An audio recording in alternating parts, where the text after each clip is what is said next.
بسم اللہ الرحمن الرحیم۔ السلام علیکم۔ چلیے شروع کرتے ہیں کہانی۔ بابا نے یہ میرے ساتھ اچھا نہیں کیا، ان سے اتنا بڑا گناہ آخر کیسے ہو گیا؟ آخر کیسے؟ وہ باپ جسے میں بہت محبت کرتی ہوں، جس کے بنا میں ایک پل رہنا نہیں چاہتی، میری صبح بھی اپنے بابا کو دیکھ کر ہوتی ہے۔ بابا مجھ سے بہت پیار کرتے تھے، انہوں نے مجھے ہمیشہ محبت دی، میری ہر ضرورت کا خیال رکھا، پر نہ جانے کیسے بابا نے اتنا بڑا ظلم کر دیا کہ میرے دل کے ٹکڑے ٹکڑے ہو گئے۔ یہ سب کرتے ہوئے ان کے ہاتھ ایک بار بھی نہیں کانپے، انہیں ایک بار بھی میرا خیال نہیں آیا اگر اللہ میرے بابا کو اس عمل کے لیے معاف بھی کر دے تو میں کبھی بابا کو معاف نہیں کروں گی، ابھی تو بالکل بھی نہیں۔ میرا دکھ ابھی تازہ ہے، شاید کچھ عرصہ گزر جائے تو میں انہیں معاف کر سکوں۔ میرے باپ سے ایسا کون سا گناہ ہو گیا جس کے لیے میں انہیں معاف نہیں کر پا رہی؟ یہ جاننے کے لیے میری کہانی سنیے۔ میرا نام عظمیٰ ہے، ہمارا تعلق ایک چھوٹے سے گاؤں سے ہے، ہم ہنسی خوشی رہ رہے ہیں۔ میں اور میرا ایک بھائی امجد، امی ابو بہت اچھے اور محبت کرنے والے تھے۔ ہمارے ساتھ ہماری چچا زاد کزن حلیمہ بھی رہتی تھی، جس کے ماں باپ دونوں ایک ایک کر کے اللہ کو پیارے ہو چکے تھے۔ میں اس کے ساتھ بچپن میں ہی رہی، امی ابو اس سے بہت پیار کرتے تھے، مجھ سے بھی زیادہ وہ حلیمہ کو چاہتے تھے کہ حلیمہ یتیم ہے اور ہماری ذمہ داری ہے، اس کے ساتھ اچھا چلیں گے تو اللہ کو بھی جواب دینا ہے، اور اس سے بڑھ کر یہ کہ بھائی بھابھی کو بھی روز محشر منہ دکھانا ہے۔ ہر چیز مجھ سے پہلے حلیمہ کو ملتی، پر میں اس بات سے کبھی ناراض نہیں ہوئی۔ حلیمہ بہت پیاری تھی، صورت میں بھی اور سیرت میں بھی، ہم دونوں کی بہت دوستی تھی، ہم ساتھ ہی اسکول جاتے تھے، ہم دونوں ساتھ کھیلتے اور کبھی ہمیں تیسرے دوست کی ضرورت نہیں پڑی۔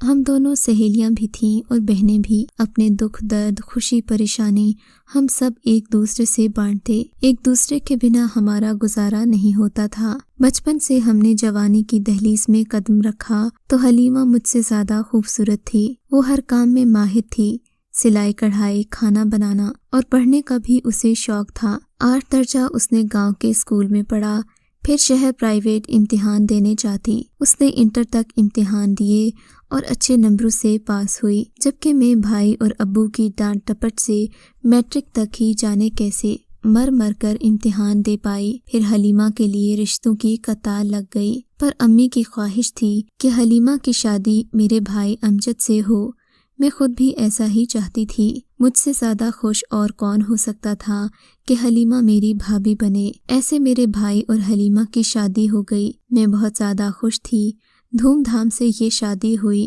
دلہن بن کر حلیمہ بہت خوبصورت لگی، بھائی اور حلیمہ بہت خوش تھے، بھائی حلیمہ کا بہت خیال رکھتے تھے، وہ حلیمہ سے بہت محبت کرتے تھے اور وہ بھی بھائی کی ہر ضرورت کا خیال رکھتی۔ ان کی شادی کو 1 سال ہونے کو آیا تھا، اس دوران میری منگنی بھی میرے ماموں کے بیٹے سے ہو گئی۔ میں بہت خوش تھی، سب کچھ اچھا جا رہا تھا کہ امی اللہ کو پیاری ہو گئیں۔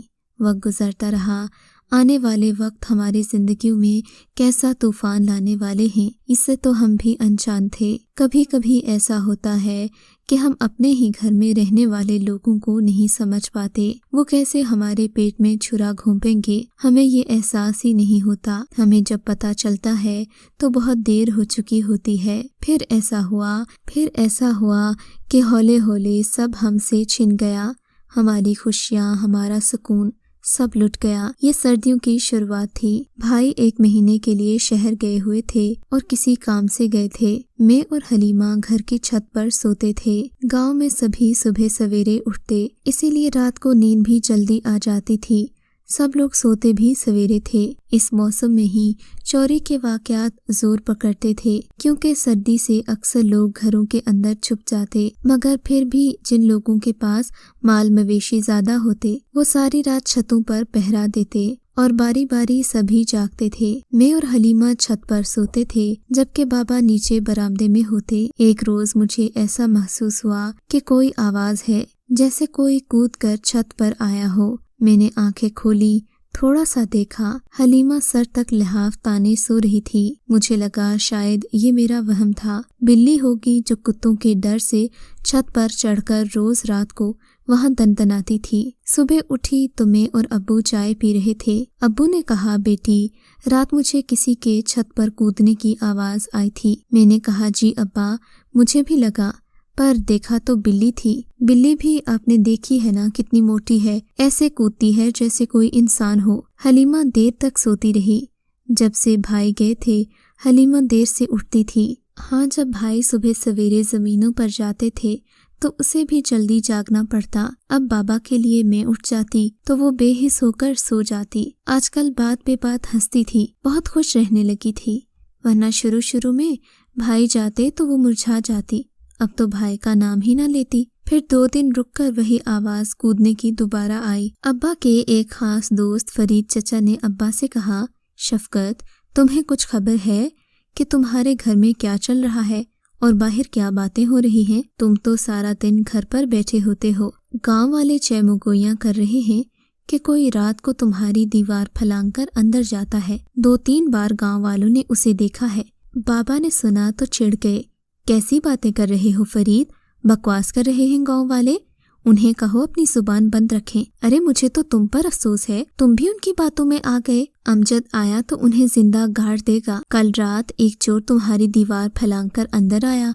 फरीद अंकल ने इत्मीनान से बात जारी रखी, जिसे हमारे इर्द गिर्द के लोगों ने भी छत से देखा। ऐसा कहते हुए तो मुझे भी बुरा लग रहा है, पर शफकत तुम अपनी आंखें खुली रखो। हलीमा और उस्मा दोनों ही मेरी बेटियों की जैसी हैं। अमजद के होते हुए तो किसी को इतनी हिम्मत नहीं होती थी कि नजर भी उठाकर देखे। अब अमजद नहीं है तो होशियार रहो। फरीद चचा ये कहकर तो चले गए, मगर बाबा सर पकड़कर बैठ गए। उन्हें कुछ समझ में नहीं आ रहा था। फिर 2-3 दिन गुजर गए, मगर वही कूदने की आवाज़ दोबारा आई। ये आवाज़ 2-3 दिन बाद आई थी, जिससे मेरी आंख जरूर खुलती थी। मैंने मुंह से लिहाफ को आराम आराम से नीचे किया और एक आंख से देखने लगी। हलीमा उठकर छत की दूसरी तरफ, जहाँ एक स्टोर नुमा कमरा बना था, जिसको सिर्फ छत लगी थी, उस पर खिड़की दरवाज़ा भी नहीं था। हलीमा आहिस्ता आहिस्ता बगैर चप्पल पहने उसी स्टोर में गई। काफ़ी देर के बाद जब हलीमा वापस ना आई तो मैं उसके पीछे गई। जब जाकर देखा तो पता चला हलीमा एक लड़के से बातें कर रही थी। जैसे ही इन दोनों की मुझ पर नज़र पड़ी, वो लड़का भाग गया। हलीमा खड़ी हो गई और खड़ी की खड़ी ही रह गई। मेरे तो पांव तले जमीन निकल गई। लग रहा था आसमान मेरे सर पर आ गिरा हो। मेरी भाभी, मेरे भाई की इज्जत, मेरे माँ बाप की इज्जत अपने पैरों तले रोंद रही थी और हमें कुछ खबर भी नहीं थी। हलीमा वहाँ से जाकर अपने बिस्तर पर बैठ गई। मैं उसके पीछे गई। हलीमा, तुम एक लड़के के साथ क्या कर रही थी और वो कहाँ से आया था? कब से तुम हमारी आंखों में धूल झोंक रही थी? तुम्हें एहसास है कि तुम क्या गुनाह कर रही हो? शादीशुदा होकर अपने शौहर से बेवफाई करते शर्म नहीं आई? मेरा मासूम भाई तो जानता ही नहीं कि उसकी इज्जत कैसे नीलाम हो रही है। क्या हाथ आ जाएगा तुम्हें ऐसा करके? जिल्लत और रुसवाई के सिवा तुम्हें और क्या मिलेगा? अभी मैं हलीमा से बात कर ही रही थी कि एक शोर उठा, चोर चोर। मैंने देखा तो हलीमा का रंग जर्द पड़ गया था। लगता है पकड़ा गया बेगैरत इंसान। अगर ना पकड़ा गया तो मैं जाकर अभी सबको बताती हूँ। मैं नीचे की तरफ जाने लगी। हलीमा ने मेरा हाथ पकड़ लिया। तुम नहीं बताओगी उस्मा? मैं जानती हूँ तुम बहुत डरपोक हो। खून खराबे से डर लगता है तुम्हें। मैं बताऊंगी सबको। मुझे यकीन नहीं आ रहा कि तुम ऐसा कर सकती हो। आखिर क्या कमी है मेरे भाई की मोहब्बत में? तुम्हारे लिए वो काफी नहीं था जो तुम इस रास्ते पर चल पड़ी? शोर की आवाज़ हमारे घर से आने लगी तो मैं नीचे भागी। हलीमा भी मेरे पीछे आ गई। जाने कहाँ चला गया चोर। लगता है किसी ने भगा दिया। सोच समझकर बोला करो अयाज। मैं क्यों भगाऊंगा चोर को? तुम्हारा दिमाग तो ठीक है। बाबा गुस्से में आ गए। नाराज क्यों होते हो मियाँ? चोर होता तो चोरी की घर से आता ना। हमने इंतजार किया कि तुम्हारे घर से चोरी करके निकलेगा तो हम उसे रंगे हाथों पकड़ लेंगे, पर वो तो निकला ही नहीं। ये आज की बात नहीं, कब से चल रहा है। तुम्हारी आंखों पर तो पट्टी बंधी है। अब हम बर्दाश्त नहीं करेंगे। हमारी भी कोई इज्जत है। हमारे घरों में भी बहू बेटियां हैं। आज इसे नहीं रोका तो कल हमारी दीवार फलांगते हुए भी लोग देर नहीं करेंगे। इसको किसी ने छुपाया है या भगाया है? एक और आदमी बोला, अरे जुबान संभाल कर बात करो तुम लोग। ये मैं हूँ जो चुप हूँ। मेरे बेटे ने तुम लोगों की बातें सुनी ना तो जिंदा जला देगा तुम सबको। बाबा ने सबको घर से निकलने का कहा। ये लोग जाते जाते बुड़बुड़ाते गए। जाने कैसा चोर था, रात के अंधेरे में किससे मिलने आया था। बाबा की तबीयत खराब हो गई। वो पहले ही बीमार रहते थे, ब्लड प्रेशर के मरीज थे, नींद की गोलियां खाकर सोते थे। इधर मेरी और हलीमा की हम दोनों के हाथ ठंडे पड़ गए, रंग सफेद हो गया, जुबान सूख गई। हम एक दूसरे से बात नहीं कर पा रहे थे। जाने किस्मत किसके नसीब में ये जिल्लत का दाग डालने वाली थी। हम लोग डरते डरते बाबा के पास गए। बाबा ने हम दोनों को गले लगाकर बहुत रोए। हमने खाना भी नहीं बनाया। सारे गांव में चैमगोइयां होने लगी कि वो आदमी रात के अंधेरे में उज़्मा या हलीमा से मुलाकात के लिए आया था।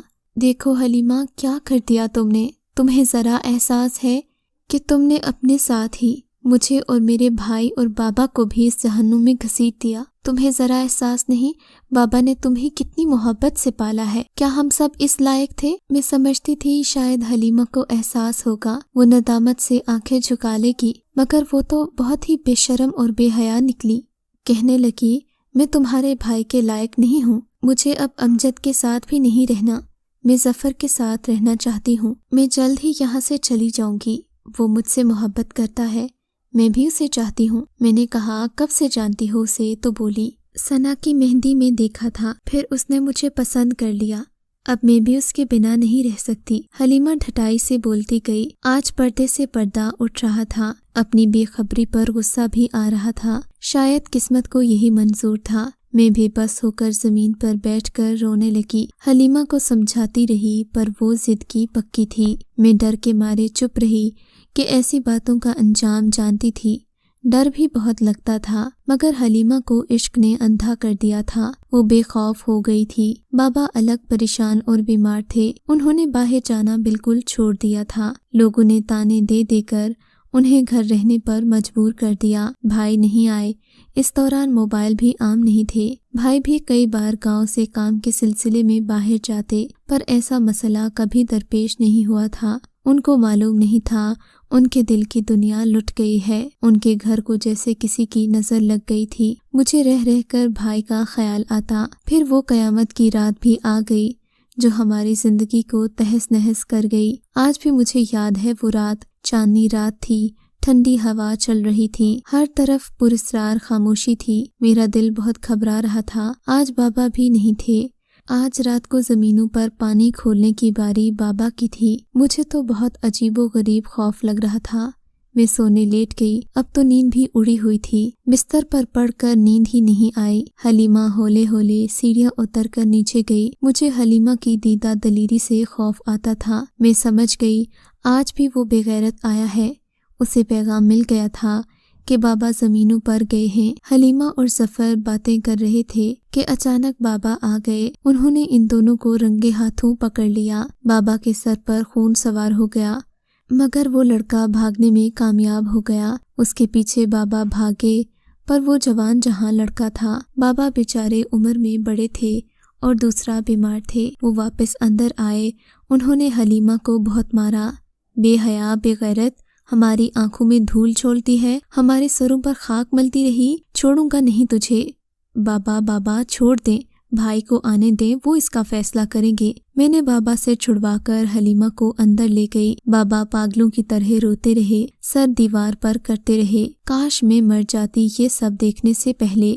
बाबा एक दिन में बूढ़े लगने लगे थे। मुझे बहुत दुख हो रहा था। इधर गांव वालों के ताने बढ़ गए, ऐसी ऐसी बातें करते कि हमारी रूह कांप जाती। इधर मामू ने हलीमा की वजह से मेरा रिश्ता भी तोड़ दिया। बाबा का सर शर्मिंदगी से झुक गया। एक रात हलीमा के कमरे में मैं भी उसके साथ बैठी हुई थी। मैं गांव वालों के ताने सुन सुनकर थक गया हूँ। मुझ में अब और बर्दाश्त नहीं। तुम्हारी वजह से मेरी बेकसूर बेटी का नाम आ रहा है, यहाँ तक कि उसका रिश्ता भी टूट गया। मैंने इंतजार किया कि अमजद आए तो वही तुम्हारी किस्मत का फैसला करे, पर अब मैं ये जिल्लत नहीं सह सकता। आज रात तुम्हारी आखिरी रात है। सुबह मैं तुम्हें मार दूंगा। बेहतर है कि तुम यहाँ से चली जाओ। ये कहते हुए बाबा बाहर चले गए। मैं फूट फूट कर रोने लगी कि आखिर हलीमा को क्या हो गया है। वो सारी रात में हलीमा के साथ रही। हम जागते रहे। ऐसे ही अजान की आवाज आई। ہم دونوں نماز کے لیے اٹھ گئے۔ نماز پڑھ کر میں نے لکڑیاں جلا کر چائے بنائی۔ میں نے بابا کو چائے بنا کر اندر بلایا کیونکہ وہ بھی نماز کے بعد چائے پیتے تھے۔ چائے تیار ہو گئی، بابا نہیں آئے۔ میں نے سوچا ضرور ان کی طبیعت صحیح نہیں ہوگی۔ چائے لے کر میں اندر چلی گئی۔ دروازہ کھولا تو منظر جو نظر آیا، میری چیخ ہی نکل گئی۔ میرے ہاتھ سے کپ گر کر ٹوٹ گیا۔ حلیمہ بھی بھاگتی ہوئی آئی، اس کی بھی چیخ نکل گئی۔ بابا نے پنکھے سے لٹک کر خودکشی کر لی تھی۔ جاتے جاتے خط چھوڑ گئے تھے کہ میں نے بہت سوچا، پر میں نے حلیمہ کو بھی عصمت جیسا پیار کیا۔ میں حلیمہ کو نہیں مار سکتا، مگر میں اپنی جان تو لے سکتا ہوں۔ میں بابا کے غم سے نیم پاگل ہو رہی تھی۔ مجھے کچھ ہوش نہ رہا۔ ہولے ہولے گاؤں کے لوگ بھی جمع ہو رہے تھے۔ وہ بے وفا لڑکی اس لڑکے کے ساتھ فرار ہو گئی۔ اسے ذرا ترس نہیں آیا، ہماری ساری زندگی برباد کر کے رکھ دی۔ وہ بابا کے جنازے تک نہ رکی اور اپنے عاشق کے ساتھ بھاگ گئی۔ بھائی کو خبر دے دی گئی۔ خدا جانے اتنا بڑا صدمہ وہ کیسے سہ گئے۔ باپ کی خودکشی، بیوی کی بے وفائی، پھر ذلت، بدنامی اور رسوائی۔ اس حادثے کے بعد میرے بھائی کو بالکل چپ لگ گئی۔ وہ بولتے ہی نہیں تھے۔ میرا دل گھٹتا تھا بھائی کی حالات دیکھ کر۔ حلیمہ کے لیے میرے دل سے بد دعا نکلتی۔ ایک دن وہ بولے، میں نے ایک فیصلہ کیا ہے، میں ساری زمینیں بیچ رہا ہوں، یہ گاؤں چھوڑ کر ہمیشہ ہمیشہ کے لیے جا رہا ہوں۔ ہمارے لیے اب یہاں کچھ نہیں بچا، اب ہم شہر جا رہے ہیں، تم بھی تیاری کر لینا۔ بھائی نے صحیح فیصلہ کیا تھا۔ اب اس گاؤں میں ہمارے لیے کیا رہ گیا تھا؟ ہم ہمیشہ کے لیے گاؤں چھوڑ کر شہر آ گئے، پر مجھے میرے بابا سے ہمیشہ یہ شکایت رہے گی، انہوں نے ایسا کیوں کیا؟ آخر ایک بار بھی میرے اور میرے بھائی کے بارے میں نہیں سوچا؟ خودکشی جیسا ظلم خود پر کیوں کیا؟ کیا اللہ ان کو معاف کر دے گا؟ معاف تو حلیمہ کو میں کبھی نہیں کر سکتی۔ حلیمہ جیسے خود غرض لوگ کبھی بھی خوش نہیں رہ سکتے۔ کبھی کبھی سوچتی ہوں ہو سکتا ہے اس کا ضمیر اسے ملامت کرتا ہو کہ اس نے کتنی زندگیاں خراب کر دی ہوں۔ میں اللہ سے دعا کرتی ہوں حلیمہ کو اس کے کیے کی سزا ضرور ملے۔ میرے بھائی نے ابھی تک اپنا گھر نہیں بسایا، آج بھی وہ اداس خلاؤں میں گھوٹتے نظر آتے ہیں، جبکہ میرا نکاح بھائی کے دوست کے ساتھ کر دیا گیا ہے۔ میں تو اپنی زندگی میں خوش ہوں، مگر بھائی کا پتہ نہیں کہ وہ زندہ بھی ہے یا نہیں، بس اس کی سانسیں چلتی ہیں، ورنہ تو وہ کسی چلتی پھرتی لاش کی مانند ہے۔ اگر آپ کو ہماری کہانی اچھی لگی ہے تو اردو کہانی سینٹر کو سبسکرائب کیجیے اور ہماری ویڈیوز سب سے پہلے دیکھنے کے لیے بیل آئیکن کو ضرور کلک کیجیے۔ اور ہاں، کامنٹ سیکشن میں اپنی رائے کا اظہار کرنا مت بھولیے گا۔